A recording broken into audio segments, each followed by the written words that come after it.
You're welcome. It's a pleasure to be here. And I guess the levees are drier this year. So hopefully that'll be changing a little bit in the future. I appreciate having the opportunity to talk with the group on the Central Valley Flood Protection Plan update. As you mentioned, the DWR has been doing this really for over about 20 years now. It started with the comp study that you mentioned back in 2000, the 2012 CVFPP, the 2017 CVFPP update, and of course now the 2022 CVFPP update. So with further ado, can we move on to the topics? Okay, first we have a poll question. I'm curious to find out how many have been involved with flood risk analysis to date.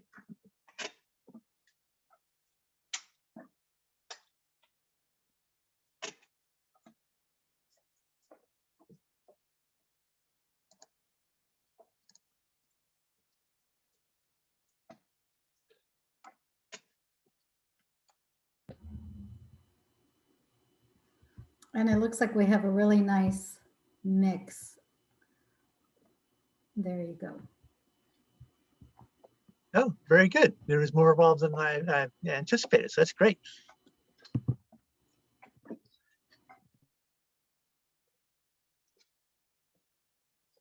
Okay, thank you. So the topics I'd like to talk about this afternoon, provide a brief overview of what a flood risk analysis is, summarize the risk analysis we did for 2017 and what we're doing now for 2022, and kind of focusing on the enhancements we're doing for 2022. Over the years, as we've done various versions of this, as you will find out, there's a lot of moving parts to these risk analyses. And each time we do one, we cannot really do a lot of in-depth updating for each topic. So we tend to select a couple topics to really focus on to update and do kind of minimal updates on other topics. And that's what we did for 2022. And we'll go over those in a bit. I'll be closing the discussion with some other uses of our tools and data that we've developed for the risk analysis that other agencies may be interested in using. And then we'll open up for questions and discussions. So next, actually back in college days, I remember playing this game, the risk game. And of course now we're still dealing with risk. Of course, we do throughout our lives. A lot of our decisions, daily decisions, involve risk and how much we're willing to accept. Okay, next slide. So a flood risk assessment is really a watershed-based analysis. Begins with hydrology, where we estimate precipitation, temperature, and runoff, and taking into account, potential changes in climate change. Hydrology also includes the reservoir operation analyses, because there's a lot of reservoirs in the Central Valley and watersheds. Once we estimate the runoff, then the analysis turns to hydraulics, where we estimate flow and stage in the rivers and streams and in the delta. Because most of our rivers have levees, geotechnical engineering is brought into the picture to estimate levee reliability and formulate potential future improvements. Economics is included, where we estimate the values of assets, both monetary values and non-monetary. Ecosystem is also affected by all these components, but for the CVFPP, the ecosystem is handled separately in the conservation strategy. So I will not be talking about ecosystem today. So today I'll be focusing on the other components. I would mention that when we're looking at these various components, we have to estimate these for existing and future conditions. So for the 2022 CVFPP, our existing condition is 2022, and our future condition is 50 years out at 2072. And we also have to estimate it for the without and with project conditions. Okay, next slide. Another way to think about these components are using these terms, and these terms are actually used by the Corps. They talk about hazard, what causes the harm. So in this case, it's the flood extent and depth and frequency. Performance, the system's reaction to the hazard. So typically in a flood risk analysis, we think of levee performance, but it also includes flood warning system performance. The hazard can be modified by the system, in other words, the levees in particular. Exposure is a measure of who and what may be harmed by the flood hazard.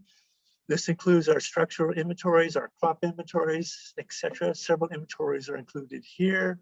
The vulnerability is the susceptibility to harm of people, property, and environment that are exposed to hazard. And examples of these are our depth percent damage functions and our depth percent mortality functions. You bring all these components together and we get the consequence, that the flood damage, the loss of life, and generally what we're showing here is the results from a single occurrence. Now for the CVFPP, we're interested in all potential types of flood hazards, flood events from very small to very large. So we're not interested in just a single occurrence, but all the different occurrences that may occur, in the watershed. Okay. Now for all of the risk analysis that we've mentioned so far, starting with the COM study, HEC-FDA has been involved in the flood risk analysis. It was developed by the Hydrologic Engineering Center in Davis to analyze the economic benefit of flood damage reduction projects. It stores the hydrologic, hydraulic, the geotech, and economic data and information. It implements procedures described in core guidance and engineering manual 1110-2-1619.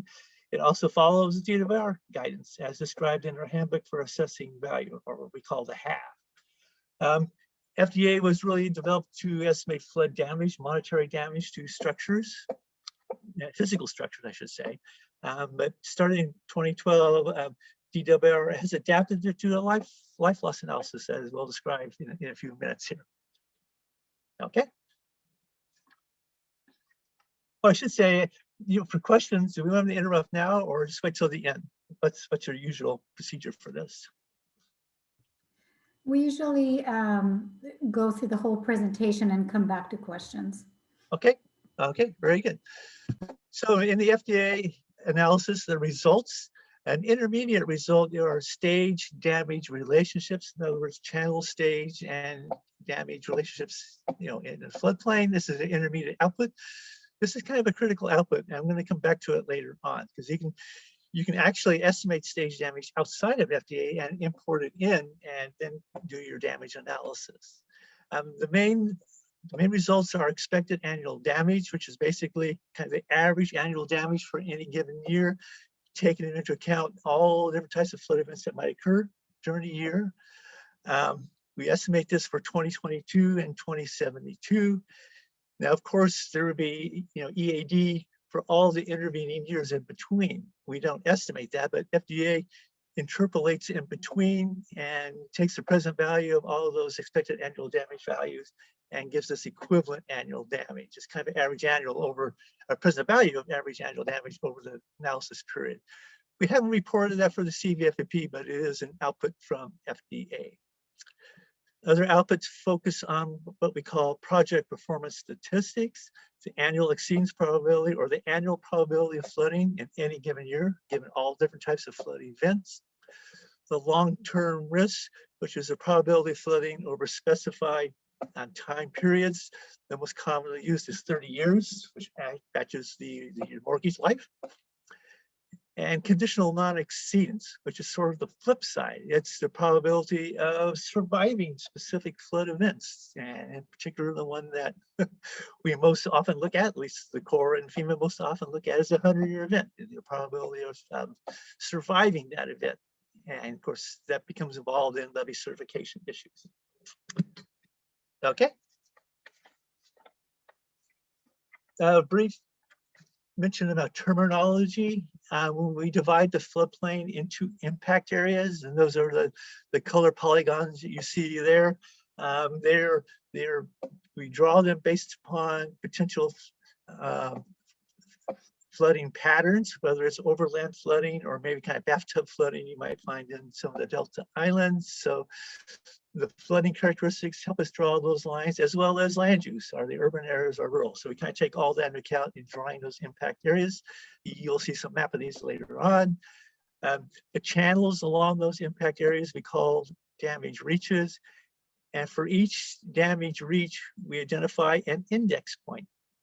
It's kind of a critical location where we think the hydrology and the hydraulics and the levee failure information for that particular impact area is represented at that point.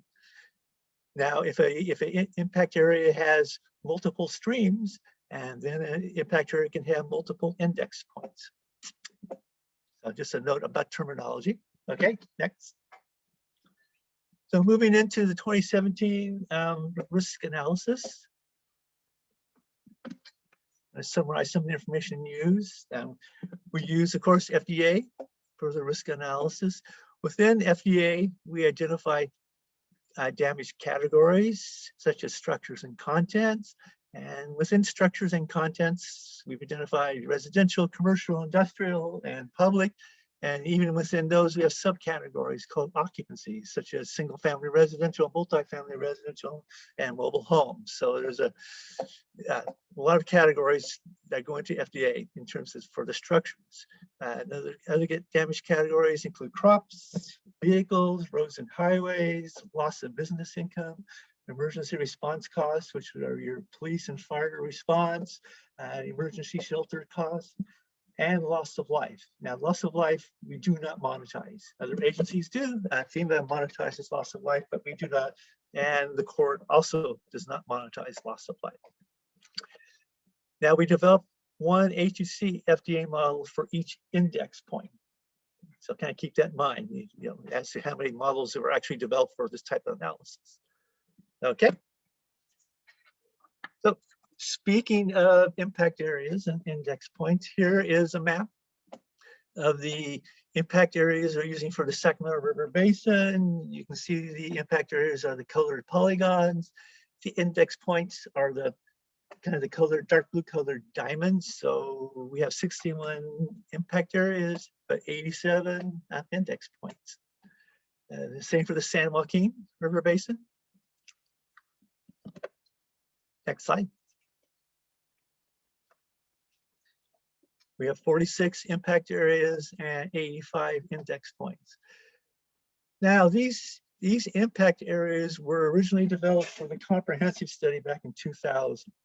And they were originally developed based upon the 500-year floodplains developed for the COM study, the kind of the outer boundaries of the 500-year floodplain. So, as you can imagine, over time, it's likely that those 500-year floodplains have changed. And especially in the San Joaquin, given climate change, I would expect the outer boundary to be greater than what we're seeing here. So what we suggested for the 2027 analysis is that we go back and revisit these impact areas and potentially redraw them. So I think you'll see this type of analysis coming up. But for now, this is what we're using for the 2022 risk analysis. Okay.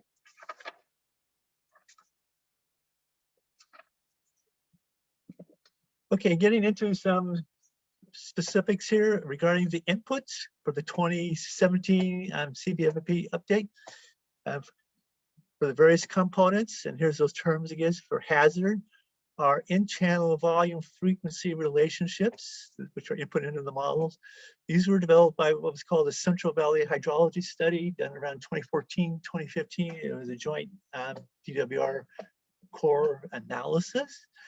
Our stage flow relationships were developed by the Central Valley Floodplain Evaluation and Delineation Study, again, a joint core and DWR study back in around 2014, 2015.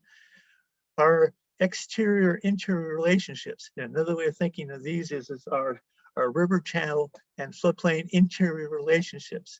They were also developed from our CFED floodplain models. Performance. Our levee performance functions were developed from our urban levee evaluation and non-urban levee evaluation programs. Our flood warning system effectiveness information came from DWR information that we had on hand, as well as some really expert help from Cindy Matthews in NOAA.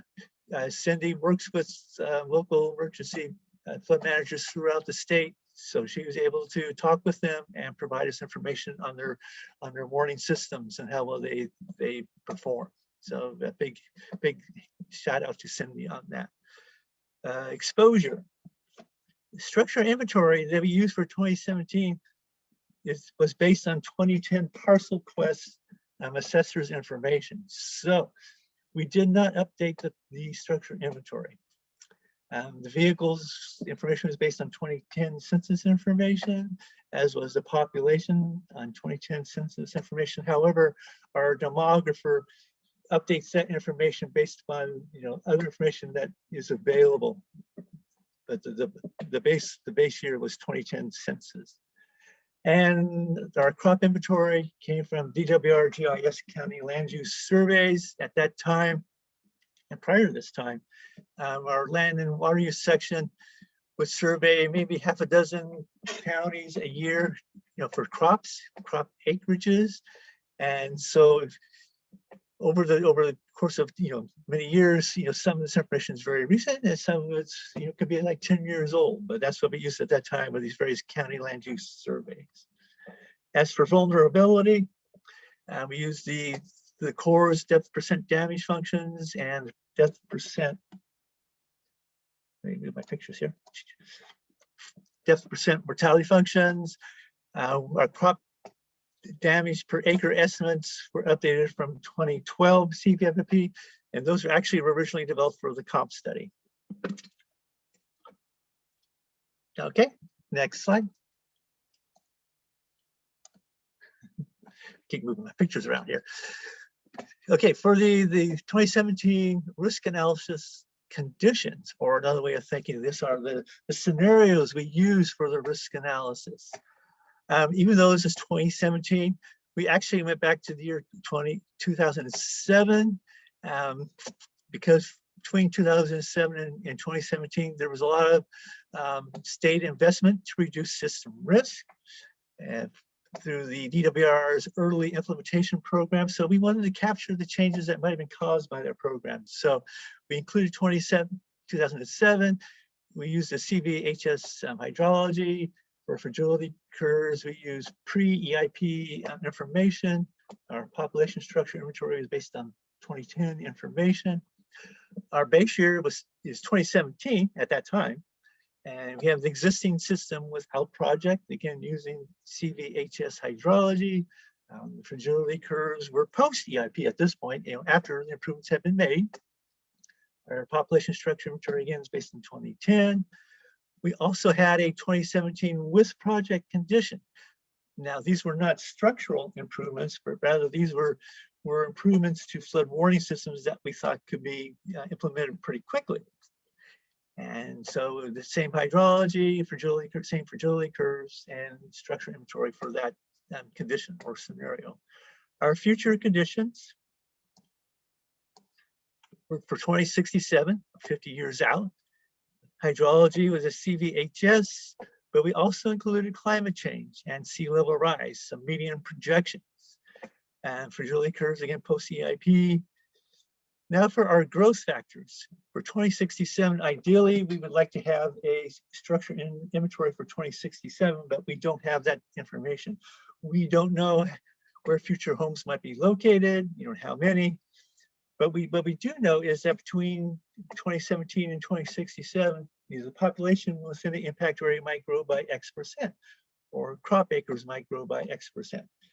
So what we did was we developed factors to factor up the expected annual damage estimates for 2017 and multiply and find those factors. So if the population doubled between 2017 and 2067 in the impact area, then we took the EAD estimates for 2022 and we doubled it. And that's how we came up with our future expected annual damage and life loss. When we did the 2017 analysis, we had information from the 2013 California Water Plan, where we have projections of population, we have projections of employment, and projections of acres. So we're able to use those various projections and assign them to the appropriate damage categories. Didn't have that luck in 2022, but we'll get there. And finally, in 2067, the future system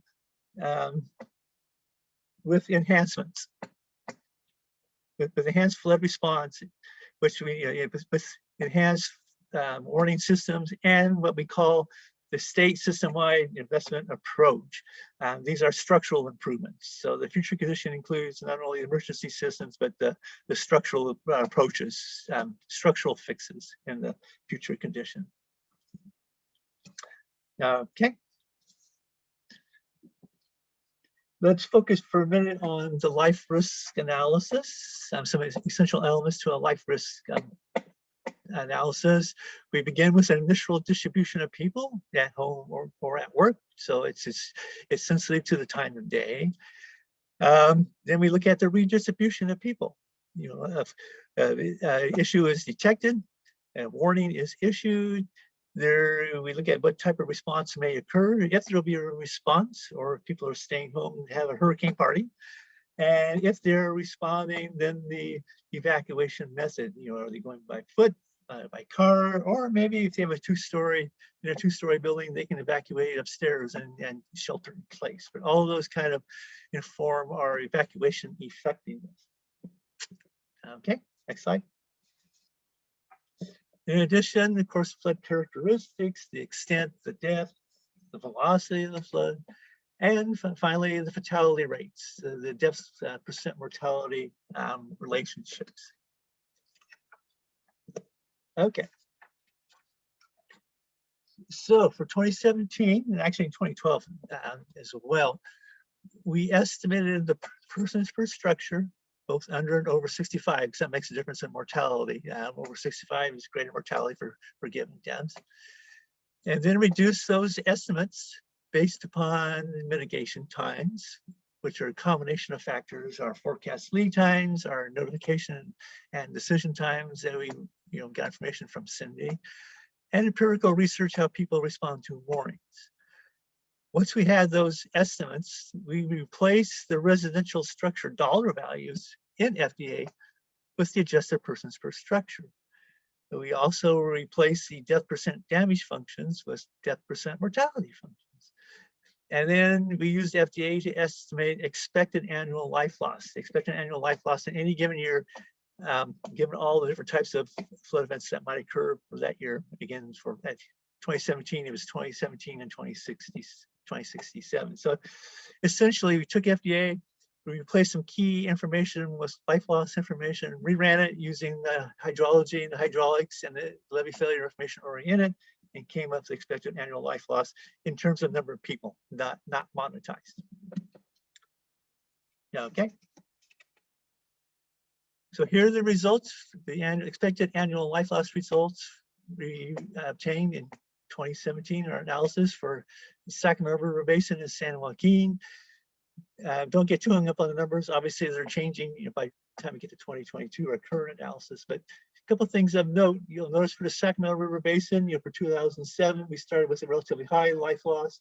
Then by 2017, that was reduced quite a bit. And this was a result of the EIP program implementation in the Sacramento River Basin. A lot of levee improvements were made during that time, so we were able to capture that. Then 2017 going forward, you see the without project conditions and the with project conditions, without's in blue, and the with projects in green. You'll notice in 2017, there's a gap between the two curves. And the reason is that we felt that even in 2017, if we implemented some improvements to emergency management system, starting immediately, we could have a reduction in life loss, and you can see the expected reduction there. And San Joaquin Basin, there were no EIP improvements, so you don't see any change from 2007. Then it goes up to 2017. Then obviously it goes up and down for you with project conditions.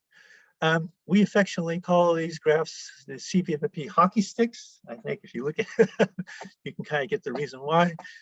but these will be changing for 2022, not only the numbers, but some other things that we'll talk about shortly. Okay. So moving on to 2022 risk analysis. Again, here's that same type of table for the inputs, for the hazard, our in-channel volume frequency, our stage flow relationships, our exterior-interior relationships. For the year 2022, our existing conditions, we're using the same information as 2017, the same information. No significant changes are expected over those few years.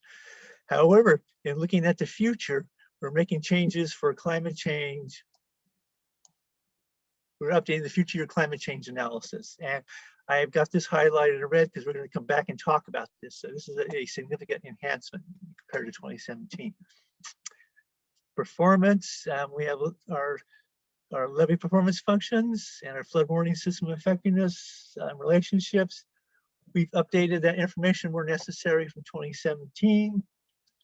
Exposure, the structure inventory we're using now is based on 2019 Land Vision state parcel information. So here is another significant enhancement that I'm going to come back to. Our vehicles and population are still based on 2010 census information. We don't have the 2020 census information yet, although our demographer is able to update those using Department of Finance and Peace Census information. But still, the baseline year is 2010. For crop inventory, a significant change here is that we were able to use 2016 DWR, a statewide land use that was developed using satellites. So there's a significant change in how that land use information is now collected by DWR. And so it's a significant change from the previous individual county land use surveys. Our depth damage functions are the same as we used in 2017. And our crop damage per acre estimates were updated from 2017. Okay, next slide. So some comparison statistics between 2017 and 2022. So you can just see, at a glance, some of the differences. Of course, analysis years are different. Our impact areas are the same, no differences there. The damage categories and FDA are the same. Number of structures for both basins for 2022 is almost 83,000 more structures in 2017, which isn't surprising, given that the 2017 information was really based on 2010 parcel information. So almost a 10-year update there on structures. And the crops, about 313,000 additional crops for 2022. At first, I was a little surprised by this. I was sort of expecting maybe a decrease, but certainly there's been increases in perennial over time. But there's a couple of factors involved here. One is, obviously the change in crop acres, but the other significant factor, I think, what's probably going on here is the change in how we've estimated crop acres from the individual county surveys to that statewide satellite survey. So I have a feeling that's involved too. So I don't know the exact, apportionment of which is a major cause of the change, but we are using about 313,000 more crop acres in our risk analysis. Okay. Same thing, same type of comparison. Population, we have about 68, almost 69,000 more people in 2022 compared to 2017. And these are based upon estimates, 5-year estimates, not the 10-year structures. Future growth, we still take that into account. 2017, we had the 2013 California Water Plan. So we had projections of population, crop acres, and employment to use. 2022, we only have population projections. The California Water Plan doesn't have those other projections developed yet, so we only have population projections. So a critical factor here is that we don't have acreage projections, so we are not projecting acres into the future. We're using for 2072 the same acres we have in 2022. We've had discussions with the California Water Plan staff. I think we're all in agreement this is a critical area for to address, but as of now, we don't have those acreage projections, so we won't be using them. Flood damage models, 17 and 22 are using the FDA, no difference there. For life loss, 2017, we only used FDA. Now, a significant enhancement for 2022, the Corps has developed a new software, HEC-LifeSim, that is designed specifically for life loss analysis for dams and levees. So we're using this model for a subset of our impact areas where there's the most population, where we think life risk is the greatest. That's in our urban and small community impact areas, and there's about 20 of those. So this is a significant enhancement that we'll be coming back to. Okay. So to summarize, the enhancements for climate change. 2017, we included climate change, but it was just for the median scenario, immediate climate change scenario. For 2022, we're looking at three scenarios. We're looking at the median, but also a driest and a wettest. For the structure inventory, of course, now we have the 2019 land vision parcel data, which is, we're using for our risk analysis. When we started our risk analysis for 2022, we asked the Corps if we could use their National Structure Inventory, or NSI. The Corps, or in particular the HEC in Davis, has developed this inventory for the Corps throughout the country, and they developed it using consistent methods and data. And so we were hoping we could use that just to be consistent. Unfortunately, we could not use the NSI because of the parcel license requirements. The parcel data they're using, they couldn't share it. However, HEC did offer DWR, if we could give them our parcel information, they could develop what we call the California Structure Inventory, or CSI, using the same methods as NSI. So we reached an agreement with HEC to do that, and they did develop that. Now, because of timing, our HDR consultants also developed a 2019 land vision parcel data just for the Central Valley, because we weren't sure how soon the HEC was going to be done. So it's kind of two parallel paths. But the bottom line is, we now have a CSI for the state that we can make available. So we'll come back to that. And then the third enhancement is a life loss analysis. We're using HEC-LifeSim to simulate flood arrival, population response, and the flood event life loss. And when we use LifeSim, what we get, we do what's called an event analysis. We do it for specific events, for a 25-year event, for a 50-year event, a 100-year event, and we get the specific stage life loss for those events. We take those stage life loss relationships and put them into FDA. That was that intermediate output I talked about earlier. We can go in and modify that, and so that's how we're getting the HEC-LifeSim results back into FDA, making the connection. Okay, next slide. So regarding the climate change scenarios, these are the hockey sticks you saw earlier. We've superimposed kind of air bands around them to represent the from the driest to the wettest scenarios. Of course, all this is changing, but when we get the new results, they will now have these air bands, associated with them. Okay, next slide. For LifeSim, some more information on LifeSim. It's basically the core standard practice for estimating potential consequences of dam and levee failures.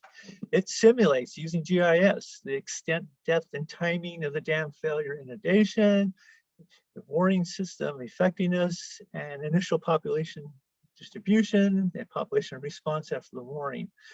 There's a lot of variables in LifeSim that we need information from the local emergency managers, how they respond to a flood event, a potential flood event. LifeSim has a lot of default information, but to the extent that we can work with the locals and get local information in there, it makes the analysis much more relevant for their particular area. LifeSim then gives us event life loss and event flood damage. We didn't use flood damage since we're still using FDA for that. Okay.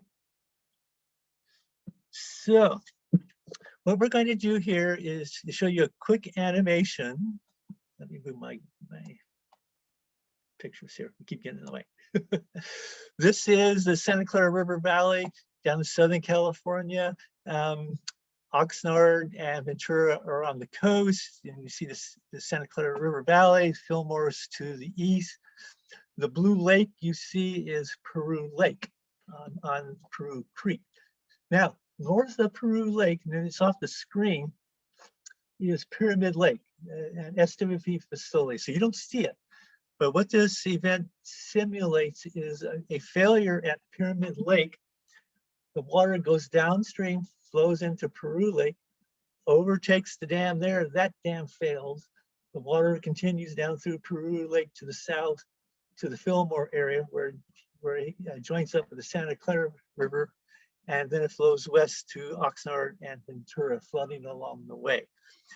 So what you see, all those brown little houses are brown structures. So at the moment, they're not warned because the event hasn't happened yet.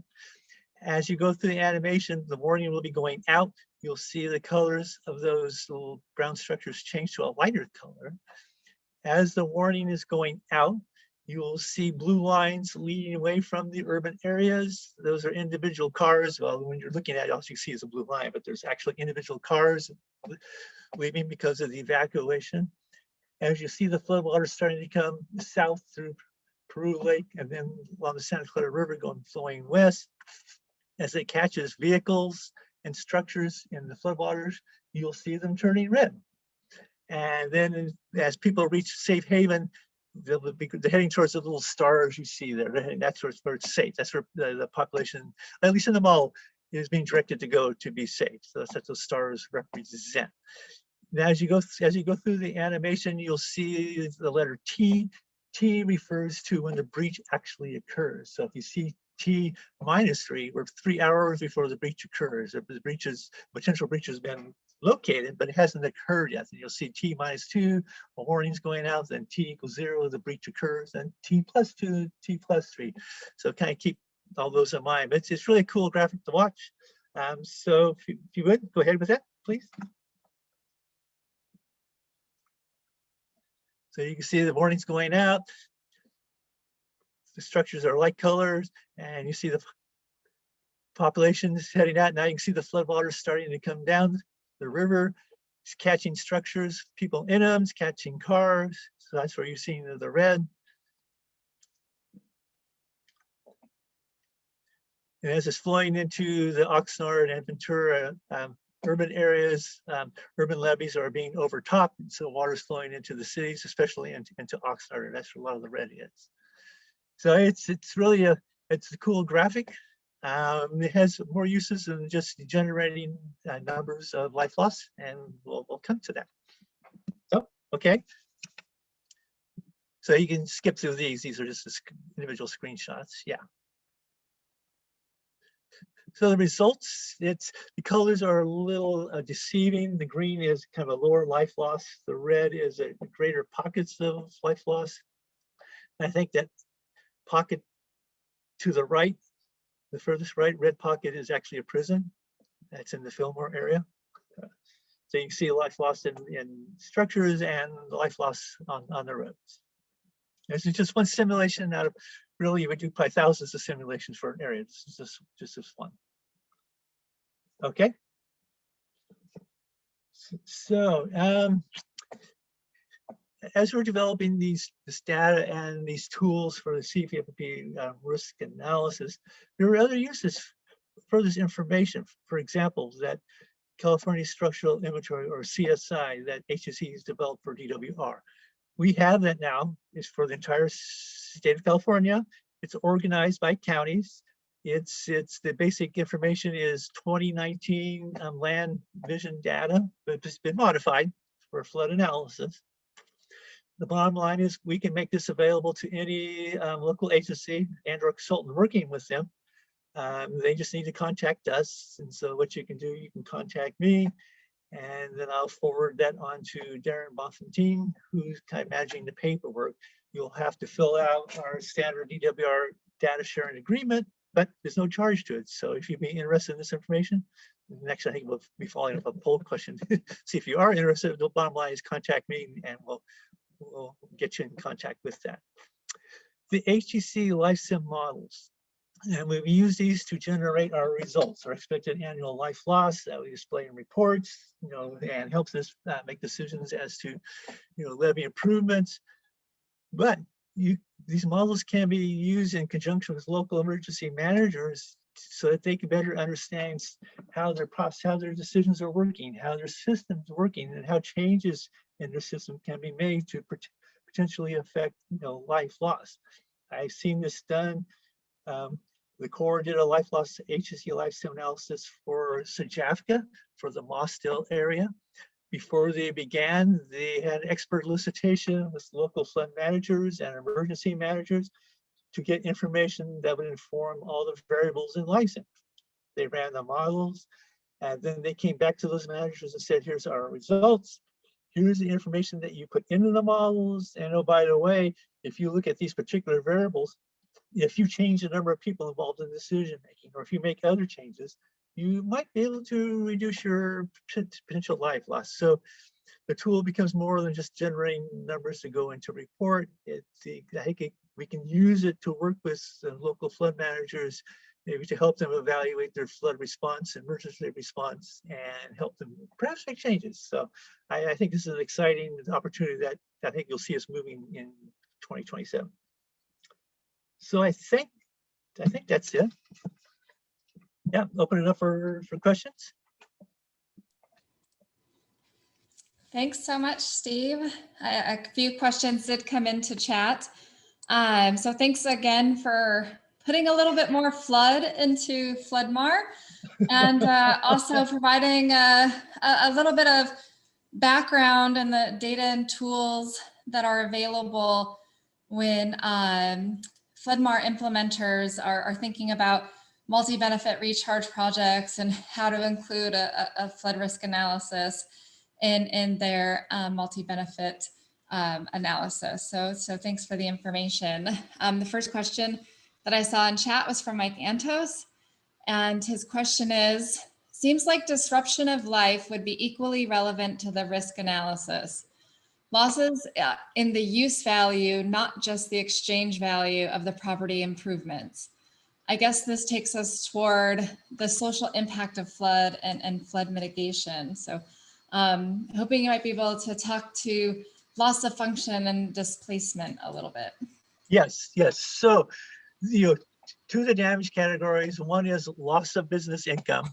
And I probably just skirted right by that. But yes, we have a physical damage to businesses, commercial industrial establishments. There's a physical structure damage that we're used to hearing, but there is a loss of income, as a result of that. So we estimate that.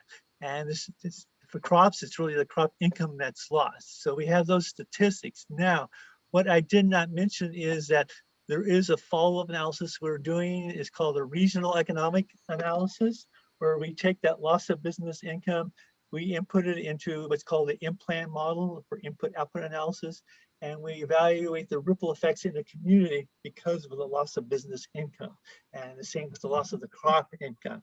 So we are trying to estimate that as well, the ripple effects from that. It's just not in the FDA risk analysis, in a separate regional economic analysis, which I haven't talked about. Our emergency response damage category, we try to estimate the dollar cost of police and fire response, as well as the cost of people to relocate wherever they may have to relocate while their homes are rebuilt. So there's a relocation cost that we've included in that. So I think we're trying to get to least some of maybe that comment. Thanks, Steve. A couple more questions in chat, but I also would invite participants to turn on your camera or turn on your mic and ask questions live if you're so inclined. The next question is from Chelsea. For future conditions, are the impacts of levee improvements considered with land use change? For example, residential development in Natomas after upgrading the levee systems there. We do take into account the future conditions where levees may be improved. We really focus on urban areas, because urban areas, in order for them to grow, using those growth factors, we have to make a determination that with the potential projects that we have listed for that area, if they provide 200-year level of protection. If they don't provide 200-year level of protection, then we can't allow growth to occur in that area. Same for a small community, but there is a 100-year level of protection. So I guess the bottom line is, if levee improvement is projected for Natomas or the Mossdale area, and it's projected to provide 200-year level protection, then we can allow that growth to occur in that area. And then we estimate expected annual damage, expected annual life loss, using that growth factor I talked about. So we do try to take that into account. If growth will occur, can it occur, and the level of protection. Great, thanks. I see another question from Tim Parker. Do you think the increase in crops might also be related in part to Sigma and a sort of race to the pump caused by Sigma and development of plans and actions? I'm really speculating as to the cause. Actually, when I was looking at some of the numbers, I think a lot of the increase was rice, which really surprised me. So I mean, it could be that, but I think what's really perhaps going on here is the different measurement techniques from the satellite measurement versus the kind of on the ground land use surveys. But I don't know for a fact. There's probably multiple causes. But I have a feeling that the difference in how we're measuring, estimating acres is a big part of it. Thanks. Question from Betty Andrews. Is the department planning to evaluate the expected annual damages avoided in each impact area for the existing unimproved system? It would seem to flag higher and lower benefit areas, which would be useful in making investment decisions. Trying to understand the question. For existing conditions where we've made improvements already, yeah, kind of go back. No, we really aren't doing that. We've talked about this. It'd be great to be able to do this. And we started in 2017, where we went up and looked at changes from 2007 to 2017. The problem we have now is because we've updated our structure inventories. We can't really directly compare damage estimates we're getting for 2022 versus 2017 if their improvements have been made. There's a disconnect in our structure inventories. That's not to say that additional analysis could be done, using 2017 conditions and improvements with our new structure inventories, but we have a disconnect now. So no, we're not directly looking at that comparison at this point.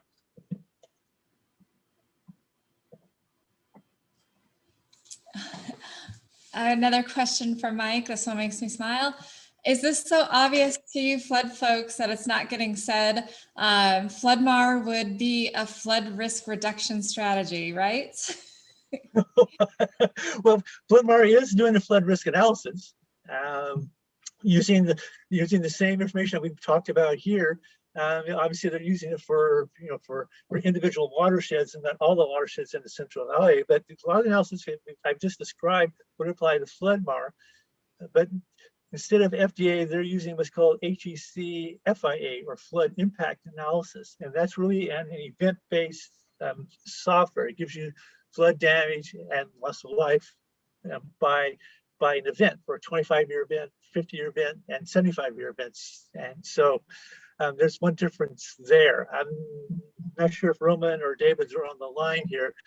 I think they're using that and plugging it into HEC Watt to come up with expected annual damage, but I'm not positive about that. But the bottom line is, yes, by taking water out of the streams, out of the rivers, and putting it on ag lands, then you are, that is a benefit, is reducing flood risk. And we're trying to estimate, LunchMAR is trying to estimate that using a lot of the same methods that we've just outlined here for the CVFPP. Yeah, thanks, Steve. And I see one last question in chat. How sensitive is the model to uncertainty in future climate scenarios, and which climate metrics need to be improved for better predictions? Well, we're about to find out how those climate change scenarios affect the analysis. We have preliminary numbers, but they're undergoing QA, QC. So I'm not sure of the size of those error bands that we put on there. I have a feeling they're going to be pretty good size. I really have to get Roman involved in this discussion as to the climate change factors that are most in play here. Was it temperature or precipitation? I really can't talk to that, but we are at least hoping to display what those differences are in the various scenarios. Thanks, Steve. I know the CVFPP 2022 is looking at a low, medium, and high scenario. That all three scenarios have temperature increases. The low scenario is a decrease in average precipitation. The median is no change, and the high is, I think, maybe a 15% change in increase in precipitation. So yeah, the 2022 report will present some of those different scenarios for climate change. Yes. And any other questions? I see Mark on video and unmuted, so please ask your question. Yeah, thanks, Jenny. Steve, really nice talk. I really like how the board and your work is taking the core analysis and moving away from the systemic biases that is kind of embodied in the damage assessment and moving it towards life loss. That's a huge step forward. And it strikes me that the life loss aspect, especially as I think I understand you describe it, is really part of kind of a two-step effect. So you mentioned the life loss component as a result of a specific event, and you also mentioned your regional economic analysis as looking at kind of extenuated circumstances that extend beyond the event itself. And I'm wondering if you can kind of address maybe any techniques that you're building to look at some of the social vulnerability and kind of time extended social vulnerability aspects of flood risk reduction, because I think we all know that there's this systemic bias towards property values and the value of avoided damages, but there's an unquantified value in kind of the social fabric and regional economics for a project. Yes, and the equity associated with all that. Equity is, there's a lot of discussion at DWR now how to incorporate equity analysis, and quite frankly, for the 2022, we really haven't specifically included equity. We're starting to touch at it, in the regional economic analysis, but even then, those are just, statistics that I don't think really get to equity questions, such as, those who most likely to live along the rivers, their income characteristics versus those who maybe who don't. So I think there's some equity questions there that we're not there yet, but there is a lot of discussion, how do we get that into the analysis? And so I'm hoping that by 2027, that's one of the other areas that we can bring into the analysis, a more direct discussion of equity versus in what we have now. The regional economics is just statistics that I don't think really gets to the equity, some of our fundamental equity questions. But there is discussion how to get there. We're just not there yet. Thanks, Steve. And we're at time, so I just want to thank everybody for attending our July LunchMAR. Please feel free to give a thumbs up, a virtual high five with the raise hand function for Steve's presentation. Appreciate your time. Feel free to add some announcements in the chat if you know of any upcoming topics of interest for this group. I have one announcement. I know that International Symposium for Managed Aquifer Recharge next year has extended the call for abstracts to the end of this month. And please check the chat from an update for a call for articles that Tim Parker has put in there. And I know Arit has a couple more poll questions, or is that already up, Arit? Yeah, so I just put up the question around, would you like information, additional information? And so we have 10 who responded with a yes. So Steve, we can provide you contact information from the registration on that.